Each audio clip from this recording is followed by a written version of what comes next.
had hypersexualized media, okay? Because remember, yesterday's porn is today's mainstream media. Who knows who this is? Joan Benet. 12 years ago, Joan Benet. Do you remember how outrageously hypersexualized Joan Benet looked then? Looks pretty innocent now, compared. Who knows who this is? Brooke Shields. What was the line? This was such a successful campaign. Anybody remember with the Calvin Klein jeans, what was the line? No one gets between me and my Calvin Klein jeans. And what did Brooke show us that was so shocking? Her navel. Not many years have passed. What's happened to our baseline? Well, consider what it takes now to push the edge, because that's what marketers and advertisers do. How do we push the edge? How do we get your attention? Hypersexualized clothes. It's not just the ads, the clothes, the games, the music, the shows, the teen icons that teach our children how to look. Remember when dress up used to be putting clothes on, not taking them off? And putting on things that were way too big and that was cool, not having things that you were pouring out of. Top selling costumes, the French maid for our girls, the pimp for our boys. And who was Barbie competing with that she needed to add this profession of looking like a commercially exploited woman? Who is she competing with? Bratz dolls. When we make onesies for babies that say Junior Pimp Squad, it should be a red flag that we are a very unhealthy culture. Beyonce's new line of clothing, high-class, high-end clothing for preschool girls, looks very much like high-class, commercially, sexually exploited look. A group of young moms thought it would be just great. In fact, they thought it was very funny to have hilarious high heels for infant babies. Interactive games allow for even more practice, so you actually practice doing the raping and the beating and the violence. Talk about normalization. You know, over a decade ago, you didn't aspire to be a pimp or to be a prostituted woman. You didn't hear children using pimp ho language with great normality. We didn't have TV shows that were Pimp My Ride. And what does Pimp My Ride mean? What happens in Pimp My Ride? Somebody just spill it out for me. Just tell me what happens. What? Okay, you soup up the car. You sex up the car. The car was worth nothing until it got pimped up. And then you're worth something. What's that message? As one young woman, I was at an Ivy League college talking about this, and she said, you know, I don't mean to be disrespectful, but, you know, you're a lot older than we are, and, you know, this is just sort of the way it is, and really, pimp doesn't have the connotations that you say it does. And I said, well, tell me what pimp means. So, well, pimp's just a guy who's good with the ladies. And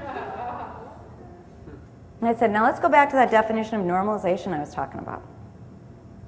Because a pimp is somebody who controls women with violence and sexual exploitation, beating, and sometimes out-and-out sex slavery, who profits from her abuse and degradation. That's a guy who's good with the ladies? This is something that we've turned into being sexy as a male? And country didn't want to lose out, so they had Trick My Truck. And then what's happened to our children's dolls? The sexy look from being commercially, sexually exploited and pornified. Industry's role is key in the problem and in the solution. Calvin Klein learned, first of all, controversy sells. No longer would it be controversial no matter how sexually objectified you made an adult woman. You had to go to children. And then we got numb to that. So then we went to this. Calvin Klein's Jean campaign. Britney Spears was launched to a whole different level of her career. Granted, she was famous already. But with this song in this tape playing on the Catholic school girl fantasy pornified look made by Gregory Dark, a porn star, crossed over into videos. Everybody looks at hip hop, but this was some of the first crossover of the porn industry into the music industry. She was a child. Look at demand. We want to know how many girls are being commercially sexually exploited. I want to know how many men are trying to buy them. And Atlanta did a study to look at that. And one of the things they said is more adolescent girls in Georgia are harmed by prostitution each month than are killed in car accidents each year. And as one of the organizers said, if we are showing pictures of 13-year-olds posed in sexually provocative manner to sell products, why are we surprised there's a demand for children? So they did I won't go into the details of this research unless you're interested in it later, but they did a very interesting research to get a count of how many girls in 1 month were being commercially sexually exploited in Atlanta. Most of whom are now, by the way, were sold on Craigslist, not the streets. 492 girls a month, 7,200 men looking to buy underage girls a month. The demand. So this is a very destructive gender box to not only females but to men. Because what's the message to men? What are the role models to men?